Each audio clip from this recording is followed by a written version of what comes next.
자, 해병대 그러면 지금 이제 맡고 계신 그 포 7대 대장, 병을 맡고 계신 포 7대 대장과 포 11대 대장 두 사람이 지금 이제 경찰로 입첩되는 그 서류에 최종 피의자격으로 말하자면 기재가 돼 있어요. 원래는 8명이었는데 해병대 수사단에서 8명인데 이제 국방부로 조사본부 갔다 오면서 2명으로만 축소돼서 넘어가 있는데 여기에 대해서 당사자들이 이제 반발을 했고, 그죠?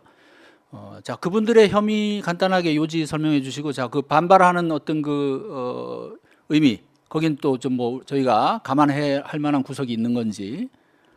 먼저 장관 보고서상에 우리 네. 박정원 전 수사단장이 보고했던 장관 보고서상에는 포 11대 대장의 혐의에 대해서 상급 부대 지침을 위반해서 네. 준비 없이 자의로 판단하여 허리 아래까지 입수토록 지시 전파했다.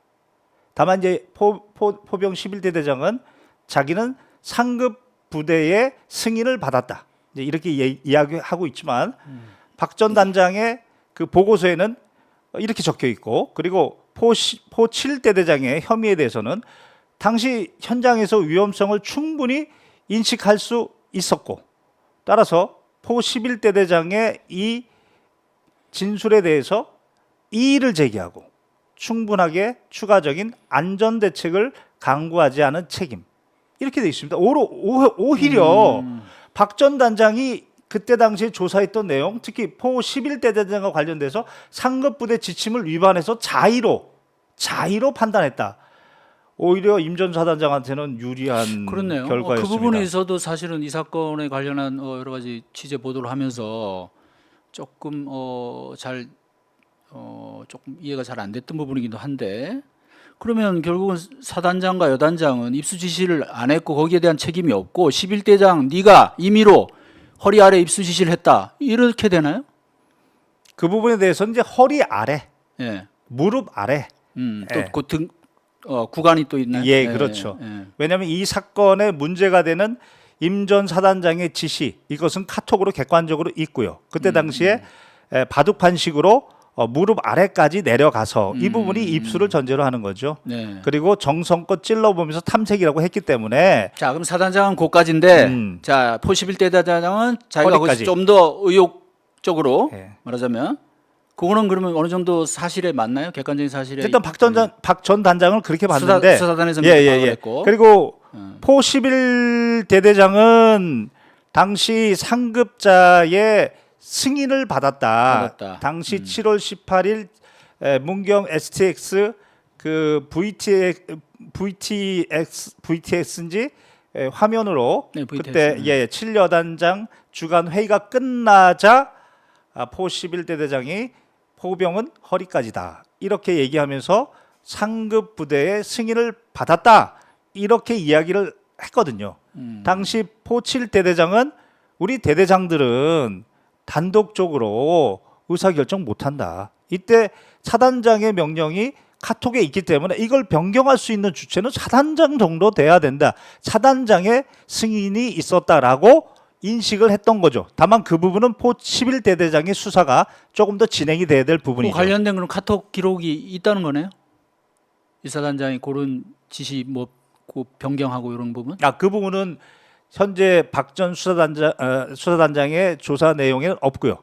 저도 아직 그 부분까지는 보진 못했고요. 근데 다만 이제 본인은 그렇게 주장한다는 거죠? 진술로는 대대장들은 포 11대대장의 진술로는 상급 부대의 승인을 받았다라는 진술 자체는 있습니다. 예, 알겠습니다. 자, 그러면 포 11대 대장으로 그다음에 포 7대 대장은 안전대책 미강구, 한마디로 조금 더 설명을 드리면 네.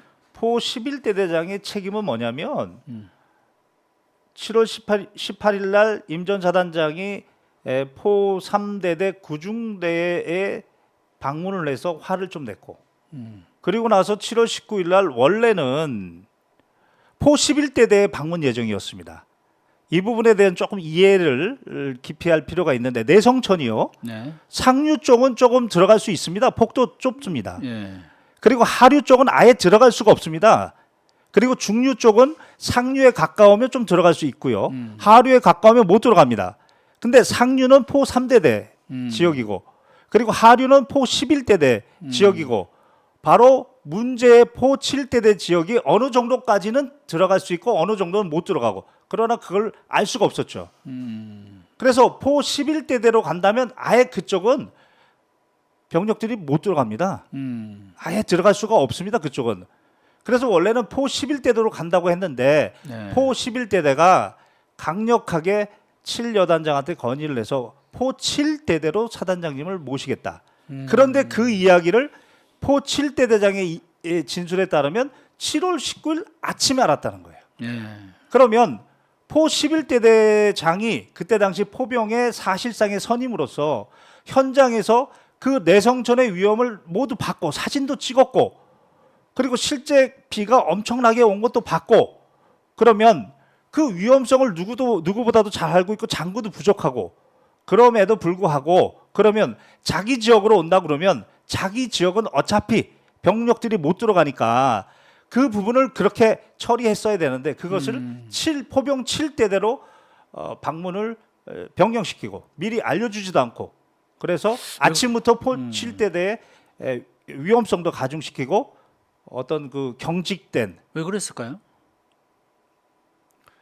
뭐 이거는 뭐 개인적인 이야기지만 당시 이제 포병 중에서는 포 7대대장이 사단장에게 가장 인정받는 대대장이었다고 합니다. 그래서 포 7대대의 활동을 보시면 전날에 그런 어떤 분노 감정이나 이런 부분이 조금 누그러들지 않을까 뭐 그런 이야기를 뭐 개인적으로 들었습니다. 자, 어쨌든 사단장은 단순한 수해 피해 복구 차원에 만족하지 않고 자, 실종자 수색 작전 여기서 성과를 내기 위해서 지금 그죠? 그래서 이제 막 다그치기 시작한 거예요 그날 그 전날부터. 그리고 예정도 없던 그런 이제 작전 변경을 하고 지시를 하고. 자, 1사단장하고 6여단장의 혐의는 어떤가요? 간단하게 요지 좀 말씀해 주실래요? 네. 일단 1사단장은 자신의 명의로 단편 명령을 냈는데 네. 말 그대로 투입 지시만 해야 되는데 네. 아까 거기에, 말씀하신 예, 부분은? 그렇습니다. 네. 예, 구체적으로 작전 내용도 정하고 또 당일날 현장에서 내용도 변경하고 그러면 그에 따른 안전 조치 왜냐하면 합참 및 제2작전사 답변 명령에는 분명히 명시적인 문구로 위험성 평가 및 실시라고 되어 있습니다. 그런데 7월 18일 날 오전에 바로 구중대에서 그 구중대장은 위험성 평가 및 실시를 위해서 대기하고 있었던 병력을 왜 빨리 안 들어가냐 이런 지금 마인드로 부하들을 지휘했기 때문에 작전도 변경시켰고 또 그리고 안전성에 대한 평가 및 이런 부분을 모두 생략한 채 그리고 관련된 장구, 안전 장구도 이런 방구 말도 없이 바로 이 부분들이 과실이다. 그러면 군 형법상으로 얘기하면 어떤 제목들이 적용될 수 있나요? 이 부분은 군용법은 아니고 업무상 업무상 과실치사의 공동정범이란 겁니다. 좀 이따 말씀드리겠지만 뭐 직권남용도 있고. 그건 직권남용의 이제 이제 단편 명령에 관한 부분이고요. 과실범의 공동정범이라는 겁니다. 그 부분 좀 이따 설명드리겠습니다. 그리고 6여단장은요? 7여단장. 7여단장. 7여단장도 현장 통제 본부장입니다. 사단장이 그 명령을 받고 누구보다도 현장에 필요한 장비, 부족한 장비, 위험성 잘 알고 있습니다. 지금 하다못해 강물에 들어갈 때는 로프라도 들고 들어가야 됩니다. 네. 빠지면 던져줘야 되지 않습니까? 그런 것조차도 확인도 하지도 않았고 그리고 지금 포 7대대에 3개 팀으로 나눠서 당시 로프가 2개가 있어서 2개 팀은 줬고 바로 본부 중대에 고 최상병이 있는 이 팀에는 로프가 없었습니다. 그런 걸 확인해주고 조치해줘야 될 현장의 책임자가 바로 7여단장이죠. 그런 것들을 하기 위해서 저녁마다 화면으로 회의를 했던 거죠. 근데 그런 것에 대한 언급도 없었고 그렇기 때문에 그런 부분에 과실이 있다는 거죠. 여기서 중요한 건 항상 국방부에서 이런 얘기합니다. 인과관계 얘기하는데 그것 때문에 사망했다. 그거 아닙니다. 과실이 있다는 겁니다. 그러나 그것이 독자적으로 바로 인과관계가 연결되는 것이 아니고 각자 다 과실이 있는데 네. 그것들이 모두 단독적으로 인과관계에 있어서 사망의 원인에 이르진 못하지만 모두 합치면 사망의 결과에 이를 수 있다. 그게 바로 대법원의 과실범의 공동정범의 책임입니다. 그러니까 그 얘기는 뒤집어서 다시 말씀드리면 결국은 각자한테 다 사망의 원인의 책임이 돌아가는 거 아니에요. 과실이 나눠져- 있다는 거죠. 과실의 책임이. 사단장의 과실, 예, 진료단장의 여단장의 과실, 다 과실이 있다는 거죠.